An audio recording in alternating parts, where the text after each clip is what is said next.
Guys, welcome creators. कैसे हैं आप लोग? तो आज हम लोग पढ़े जा रहे हैं अपने टॉपिक। और आज का नया टॉपिक है अप्रोचेस टू मैनेजमेंट। मतलब मैनेजमेंट की जो अप्रोच है उनको आज हम लोग स्टार्ट करेंगे और पहली अप्रोच पढ़ेंगे। तो आज कौन सी पढ़ेंगे? पहली अप्रोच मैनेजमेंट की पहली है जस्ट इन टाइम, मतलब सही समय पर दृष्टिकोण। और इससे क्वेश्चन आता है, इसका शॉर्ट फॉर्म होता है JIT। आप लोगों ने सुना होगा कि JIT क्या होता है। तो ये अप्रोचेस टू मैनेजमेंट का एक टर्म है और ये आपके मैनेजमेंट में पूछा जाता है। तो अप्रोचेस का मतलब होता है दृष्टिकोण। अप्रोचेस से तात्पर्य होता है दृष्टिकोण। मैनेजमेंट को अच्छा बनाने के लिए से कौन कौन से दृष्टिकोण हैं जो यूज में लाए जाते हैं। तो आज हम लोग पहले पढ़ेंगे जस्ट इन टाइम, मतलब JIT को जानेंगे कि JIT होता क्या है और अप्रोचेस में ये क्यों यूज किया जाता है। तो इसको जानते हैं कि JIT क्या होता है और इसका क्या यूज़ है। इस दृष्टिकोण का प्रतिपादन व्यवस्थापकों द्वारा इस लक्ष्य को दृष्टिगत रखकर किया गया है कि किसी भी संस्थान में कर्मचारियों की उत्पादकता में निरंतर वृद्धि होनी चाहिए। मतलब JIT का यूज़ क्यों किया गया है? इसका यूज़ किया गया है कि जो भी लक्ष्य व्यवस्थापकों द्वारा जो भी लक्ष्य दृष्टिगत किए गए हैं, जो भी लक्ष्य बनाए गए हैं, संस्थान में कर्मचारियों की उत्पादकता में निरंतर वृद्धि होनी चाहिए। कि जो उत्पादकता है, जो संस्थान है, उसको ऊंचे स्तर तक पहुंचाने के लिए जो भी लक्ष्य बनाए गए हैं, जो कर्मचारी संस्थान में रखे गए, उनकी उत्पादकता में निरंतर कैसे वृद्धि की जाए जिससे संस्थान को अच्छा मुनाफा प्राप्त एवं लक्ष्य की प्राप्ति हो सके। तो जो JIT है वो क्यों बनाया गया है? क्योंकि ये संस्थान में जो कर्मचारी हैं और जो संस्थान के लक्ष्य हैं उनमें निरंतर वृद्धि करना चाहता है, उसकी उत्पादकता में वृद्धि करना चाहता है, ताकि जो संस्थान है वो अच्छा मुनाफा प्राप्त कर सके और साथ ही साथ अपने लक्ष्य को प्राप्त कर सके। तो JIT इस पर्पज से, मतलब इस अप्रोच को ध्यान में रखकर बनाया गया है। इस दृष्टिकोण के अंतर्गत खाद्य निर्माण में प्रयुक्त वस्तु एवं भंडारण स्थान, समय एवं मानव शक्ति पर होने वाली लागत पर पूर्ण नियंत्रण किया जाता है। मतलब जो JIT है इसके अंतर्गत क्या किया जाता है? JIT के अंतर्गत जो मानव लागत है उस पर क्या किया जाता है? नियंत्रण किया जाता है। तो JIT क्या है?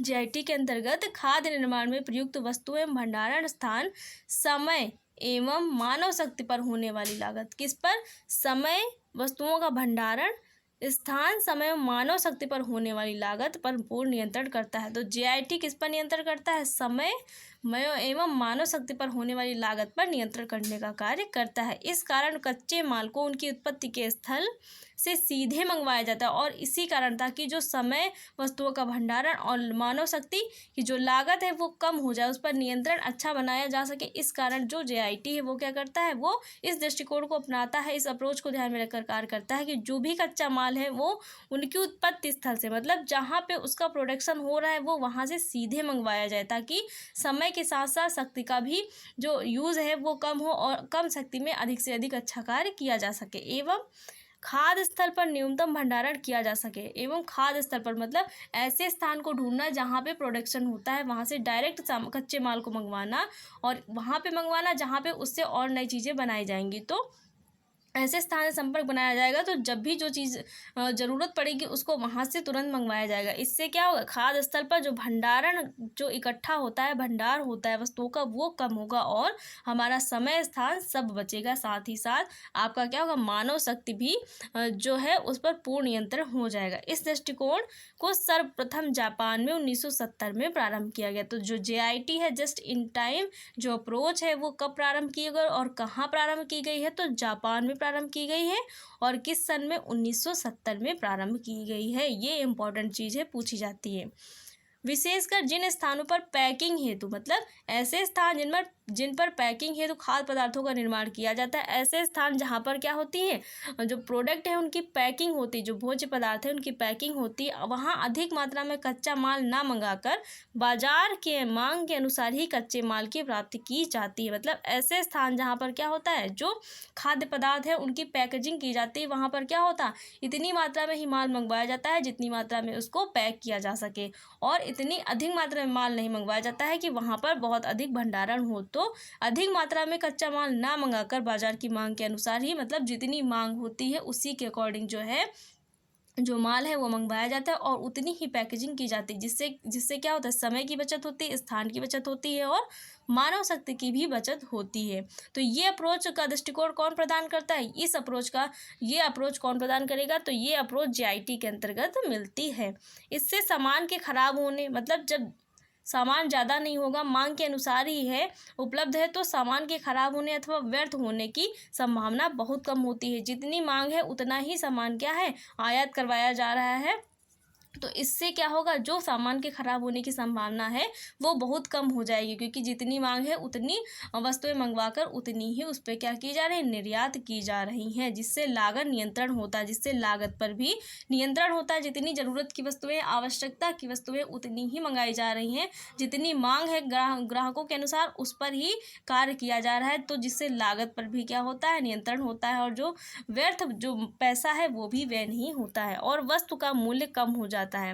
वस्तु का जो मूल्य है वो भी कम हो जाता है, क्योंकि जितनी मांग है उसी के अनुसार आप क्या करेंगे, इकट्ठे जब किसी चीज़ को वहाँ पर से क्रय करेंगे तो आपका जो मूल्य है वहाँ पर, जो बहुत सारी वस्तु को एक साथ खरीदने का मूल्य है, तो वो भी वहाँ पर थोड़ा सा कम हो जाता है। सभी खाद्य संस्थानों में प्रबंधन का यह दृष्टिकोण अपनाया जाता है, और सभी खाद्य संस्थान प्रबंधन के इस दृष्टिकोण को अपनाते हैं। क्यों अपनाते हैं, क्योंकि जैसे अभी हम लोगों ने पढ़ा है, तो इस दृष्टिकोण का प्रतिपादन व्यवस्थापकों द्वारा इस लक्ष्य को, किस लक्ष्य को अभी हम लोगों ने पढ़ा था उसको रिपीट कर रहे हैं, इस लक्ष्य को दृष्टिगत किया गया है कि जो संस्थान है और उनके जो कर्मचारी हैं वो उनकी जो उत्पादकता, उनका जो प्रोडक्शन है उनको निरंतर बढ़ाया जा सके, उनमें वृद्धि की जा सके, जिससे जो संस्थान है वो अधिक से अधिक मुनाफा कमा सके और साथ ही लक्ष्य को प्राप्त कर सके। इस दृष्टिकोण के अंतर्गत खाद्य निर्माण में प्रयुक्त वस्तुओं का भंडारण, स्थान, समय, मानव शक्ति पर नियंत्रण, पूर्ण नियंत्रण किया जाता है। तो ऐसा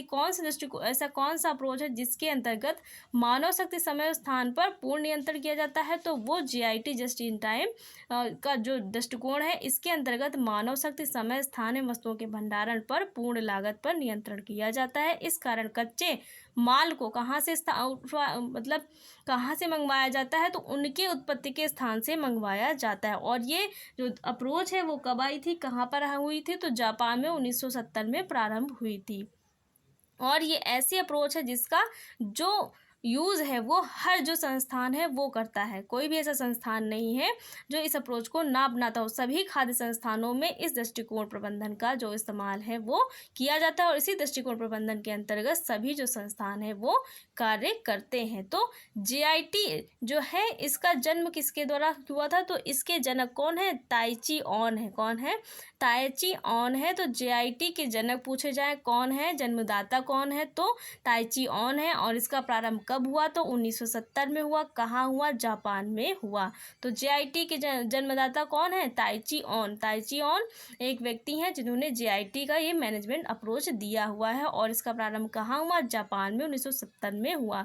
ये अप्रोच क्या कहता है कि right time, right person, right activity, मतलब सही समय पर सही व्यक्ति को सही कार्य देना, जिससे जो संस्थान है उसके जो कर्मचारी, उनकी उत्पादकता में वृद्धि होगी, और जो मुनाफा है वो भी क्या करेगा, वो भी बहुत अधिक होगा, और जो संस्थान है वो अपने लक्ष्यों को प्राप्त करेगा। कब प्राप्त करेगा और कैसे प्राप्त करेगा, जब सही समय पर सही व्यक्ति को सही कार्य दिया जाएगा। मतलब जो व्यक्ति जिस कार्य को बहुत ही अच्छी तरीके से कर सकता है, जब उस व्यक्ति को वैसा कार्य दिया जाएगा, उस तरीके का कार्य दिया जाएगा जिसमें वो पारंगत है, कौशल प्राप्त किया उसने, तो वो क्या करेगा, वो उस कार्य को इतने अच्छे तरीके से, इतने कुशलतापूर्वक करेगा कि जो खाद्य संस्थान है वो क्या करेगा, अपने लक्ष्यों को तो प्राप्त ही करेगा, साथ ही साथ वहाँ पर जो कर्मचारी हैं और जो भी प्रोडक्शन, उसकी उत्पादकता में वृद्धि होगी, और जो संस्थान है उसका मुनाफा भी अच्छा होगा, और वो संस्थान अपने लक्ष्यों को भी प्राप्त कर सकेगा। तो ये आपकी जो JIT है वो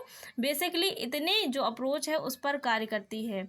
जो JIT है इस दृष्टिकोण को ध्यान में रखकर करती है। इतना बहुत इंपॉर्टेंट है आप लोगों के लिए। जो JIT है वो किस पर कार्य करेगी, सही समय पर सही व्यक्ति से सही कार्य करवाना। तो JIT अप्रोच यही कहती है, जस्ट इन टाइम, मतलब सही समय पर सही व्यक्ति को सही कार्य देना, जिससे जो संस्थान है, खाद्य संस्थान है, वो क्या करेगा, मुनाफे की ओर बढ़ेगा, और उसके कर्मचारियों की उत्पादकता में तीव्र गति से वृद्धि होगी, साथ ही वो अपने जो लक्ष्य उसने बनाए हैं वो सही समय पर प्राप्त कर सकेगा। और ये अप्रोच किसने दी है, तो ताइची ऑन ने दी है।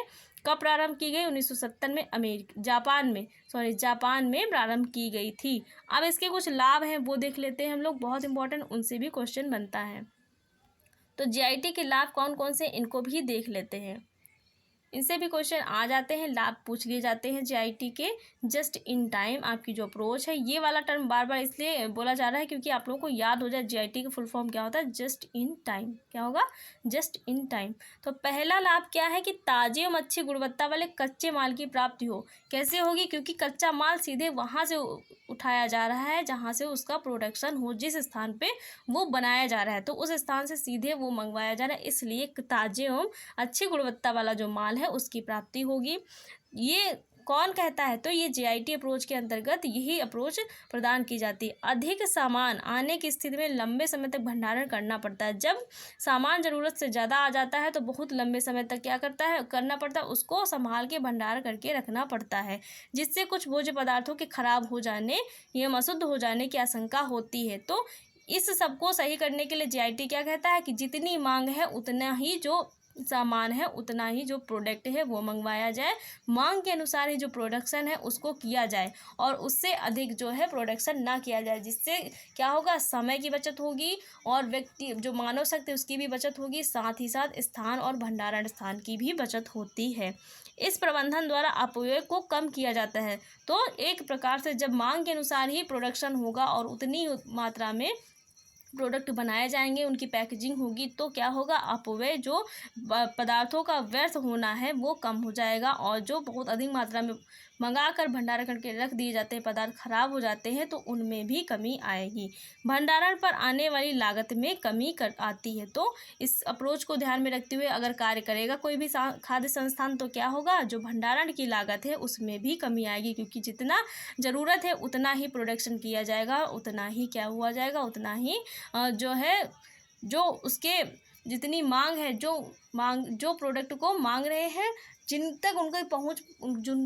तक उनको पहुंचाना है उन तक ही वो प्रोडक्ट पहुंचाया जाएगा, जिससे ज़रूरतमंद व्यक्तियों को वो चीज़ें मिल जाएं। साथ ही साथ भंडारण हेतु स्थान एवं मानव शक्ति प्रबंधन नहीं करना होता है। मतलब जितनी ज़्यादा प्रोडक्शन आप करेंगे उतना ज़्यादा आपको भंडारण करना पड़ेगा, उतना ही मात्रा में आपको स्थान चाहिए उसको रखने के लिए, उतनी ही मात्रा में क्या चाहिए, आपको कर्मचारी भी चाहिए उसको मैनेजमेंट को संभालने के लिए। तो जब भंडारण कम होगा तो स्थान भी कम होगा, साथ ही साथ मानव शक्ति भी कम लगेगी।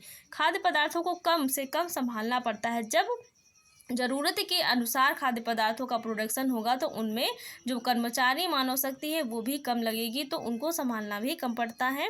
खाद्य भंडारण की समय सीमा में होने वाले अपव्यय को कम हो जाते हैं। जो भंडारण की समय सीमा में अपव्यय हैं वो कम हो जाते हैं। तो जीआईटी मुख्यतः ऐसी अप्रोच है जो भंडारण में कमी पर कार्य करता है और समय, स्थान व मानव शक्ति को बचाने का कार्य भी करता है, और ऐसी चीज़ें जो अपव्यय जिनमें हो रहा है उनको कम करने का भी कार्य करता है। मतलब भंडारण के द्वारा बहुत अधिक वस्तुओं को जब भंडारण करके रखा जाता है तो बहुत सारी ऐसी वस्तुएं हैं जो खराब होने लगती हैं, तो उनके अपव्यय पर भी रोक लगाने का कार्य कौन करता है, जीआईटी करता है। और किस प्रकार, सही समय पर सही व्यक्ति के द्वारा सही कार्य करवा के। कच्चा माल सीधे निर्माण स्थल पर आता है, इसलिए कार्य शीघ्र और अधिक आसान हो जाता है। कच्चा माल किसी और स्थान से नहीं मंगवाया जाता, बल्कि वहाँ से मंगवाया जाता है जहाँ से वो ओरिजिनेट हो रहा है, जहाँ पर उसका प्रोडक्शन हो रहा है, जिससे जो कार्य है वो अति शीघ्र और आसान हो जाता है और जो माल है वो भी उच्च क्वालिटी का और गुणवत्ता वाला होता है। तो ये आप लोगों की अप्रोच रही जीआईटी। तो ये अप्रोच मैनेजमेंट की पहली अप्रोच है। इसके बाद भी हम लोग जितनी अप्रोच है वो कवर करेंगे। तो पहली अप्रोच कवर हो गई है। गाइस, क्लास कैसी लगी? अगर क्लास अच्छी लगी तो वीडियो को लाइक, शेयर और चैनल को सब्सक्राइब करना मत भूलिएगा। Thanks for watching guys.